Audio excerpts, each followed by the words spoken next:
Hello and welcome to Cambridge for Kids History Podcasts with me, Matthew Brooks. I'm an archaeologist and I love history, and in these podcasts I would like to share my knowledge and discoveries with you. This is episode 10 of When Dinosaurs Roamed the Earth series. Recent advances in science have made the idea of cloning dinosaurs more likely sometime in the future.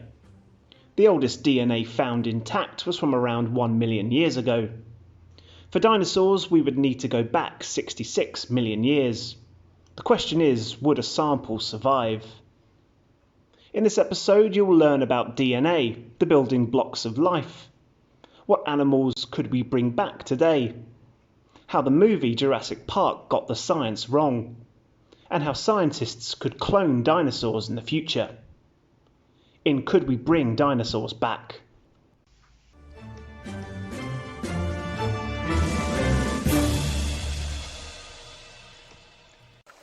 Last year marked the 5th Jurassic Park movie, highlighting the world's love for dinosaurs, which has been for many of us for years. There is something astonishing about the biggest, ferocious and deadliest creatures that have ever walked the planet.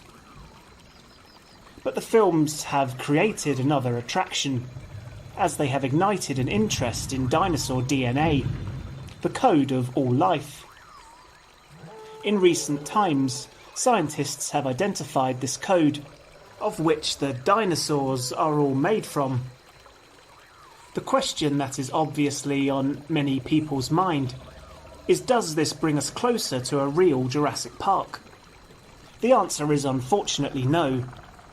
The idea that there is undamaged dinosaur DNA enclosed within blood-sucking insects, preserved in amber, is pure science fiction. Scientists would need a very precise specimen of female mosquito, which had feasted on plenty of dinosaur blood, immediately before getting stuck and dying in tree resin. Since fossilization in amber is a fairly rare event, the chances of finding this are very small. Nevertheless, some prehistoric mosquitoes containing dinosaur blood has indeed been found in the past, but any DNA contained within them has long since degraded. Woolly mammoth DNA, on the other hand, has been successfully found undamaged, but dinosaur DNA is just too old to survive. The oldest DNA ever recovered is around 1 million years old. But for dinosaur DNA, we would need to go back at least 66 million years, which makes it a thankless task. Even if scientists could eventually extract dinosaur DNA, it would be cut up into millions of small pieces, and there would be no clue as to how these pieces should be reorganized. It would be like trying to complete the world's hardest jigsaw puzzle, with no idea what the picture looks like, or whether there are any missing pieces. But if researchers did find a flawlessly preserved mosquito, full of dinosaur blood, recovering its DNA would still be challenging. The blood with the dinosaur DNA would be enclosed by the body of the insect, which has its own DNA. There could also be DNA from other cells stuck in the amber, which would contaminate the sample. In Jurassic Park, the scientists actually locate these missing pieces and fill them in with frog DNA.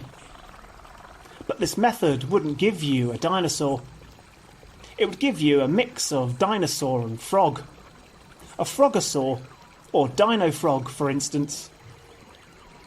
These fragments of frog DNA would have all kinds of harmful effects on the developing embryo or egg.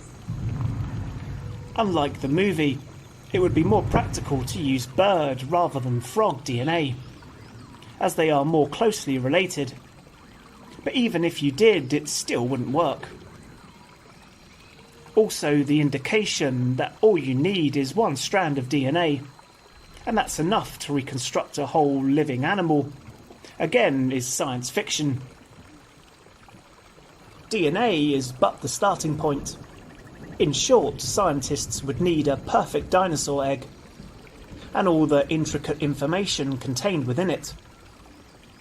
In the films, they use ostrich eggs, but this again would not work.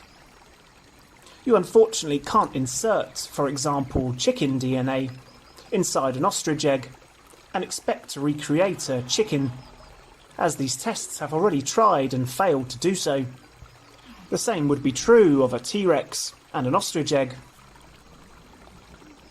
But dinosaurs never actually became extinct. Quite the opposite, actually. And they live amongst us today.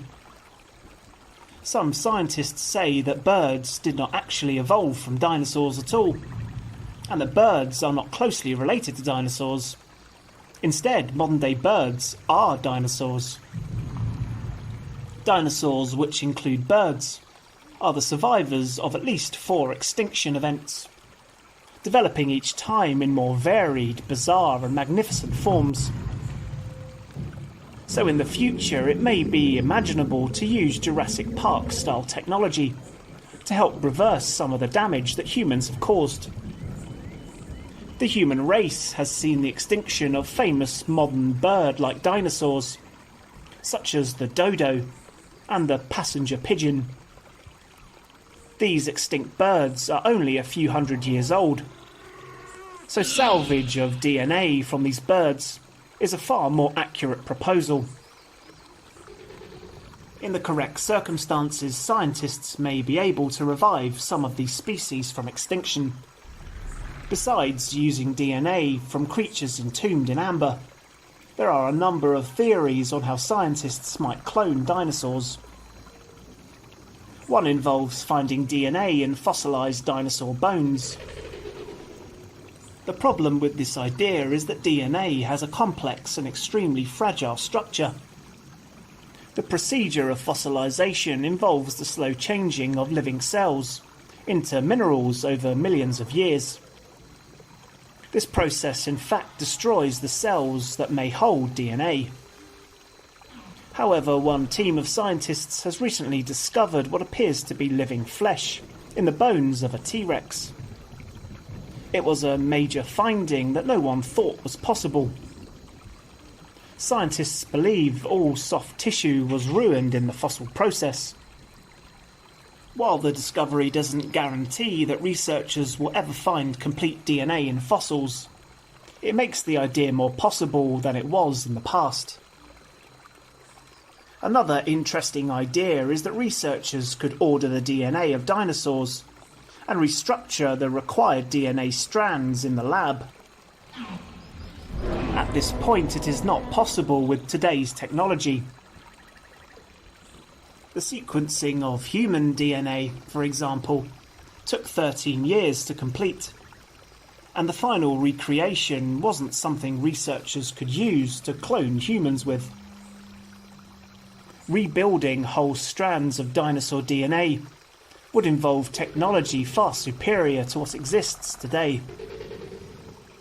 Another option for bringing dinosaurs back to life could be to use fossilised sperm to fertilise the eggs of a related mammal, like a chicken. The subsequent animal would be a crossbreed, however. These advances in science have made the idea of cloning dinosaurs more likely sometime in the far future, but it's still considered a close to impossible task, and will certainly not be imaginable in our lifetimes.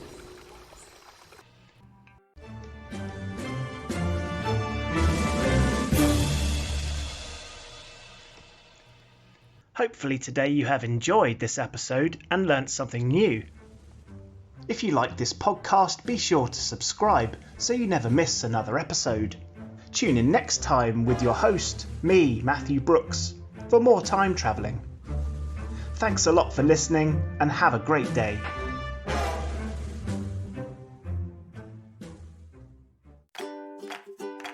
Are you looking for high-quality, family-friendly podcasts? Shows that are safe for younger or more sensitive listeners? Podicon Go is a reliable corner of the internet for the kind of podcasts that everyone can enjoy. From educational programs to conversational topics and incredible storytelling and role-playing shows in a variety of styles, themes, and age groups.